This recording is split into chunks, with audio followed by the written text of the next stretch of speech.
सकट चौथ। जैसा कि नाम से ही स्पष्ट होता है कि यह संकट हरने वाली चतुर्थी है। इसे संकष्टी चतुर्थी, लंबोदर संकष्टी चतुर्थी, तिलकुटा चौथ, माघी चौथ इत्यादि नामों से भी जाना जाता है। अब नाम चाहे कुछ भी हो, परंतु इस दिन भगवान की सच्चे मन से आराधना करने पर फल सबको एक जैसा ही मिलता है।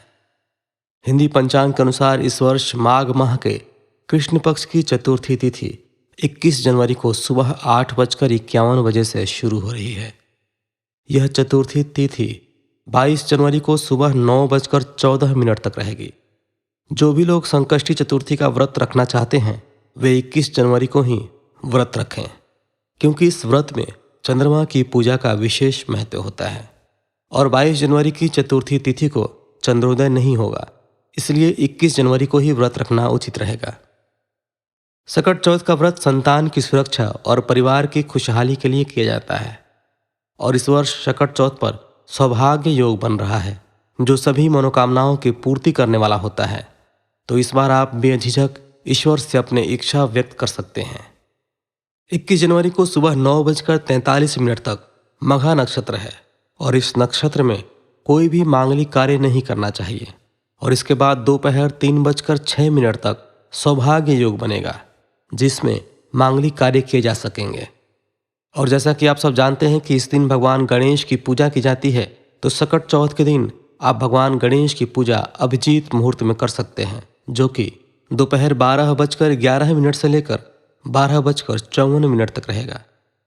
इसी के साथ यह व्रत चंद्रमा को अर्घ्य देने के बाद ही संपन्न होता है। तो आपको बता दें कि इस दिन चंद्रोदय रात में करीब 9 बजे के आसपास होगा। वैसे तो यह त्यौहार माता सकट को समर्पित है, परंतु उनके साथ साथ भगवान गणेश को भी इस दिन पूजा जाता है, क्योंकि भगवान गणेश का तो नाम ही है विघ्नहर्ता। आमतौर पर लोग भगवान गणेश की ही पूजा अर्चना कर उन्हें प्रसाद अर्पित करते हैं। अब आपके मन में सवाल तो यह भी उत्पन्न होगा कि उन्हें प्रसाद के रूप में क्या अर्पित किया जाए। तो जैसा कि आप जानते ही हैं कि हमारा देश शुरू से ही कृषि प्रधान देश है, इसलिए हमारे सभी त्यौहार कृषि से होने वाली उपज पर निर्भर करते थे। चूँकि इस मौसम में तिल, गुड़, मूंगफली इत्यादि की खेती बहुतायत में होती थी, इसलिए इस मौसम के सभी त्योहारों में यह सभी चीज़ें चढ़ाई जाती हैं। तो सकट चौथ पर भी आप भगवान गणेश को मोदक के साथ साथ गुड़, तिल या तिल की मिठाई, शकरकंद आदि अर्पित कर सकते हैं। और रात्रि के समय चंद्रदेव को अर्घ्य देते समय उन्हें भी दूध, शहद, रोली, चंदन इत्यादि एक साथ मिलाकर अर्घ्य दें। तो यही थी सकट चतुर्थी से संबंधित कुछ जानकारी। अगर आपको कोई और जानकारी चाहिए तो कृपया कमेंट सेक्शन में अपना सवाल छोड़ सकते हैं। आप सभी को सकट चौथ की हार्दिक शुभकामनाएं। मिलते हैं आपसे अगली वीडियो में, तब तक के लिए धन्यवाद। हर हर महादेव।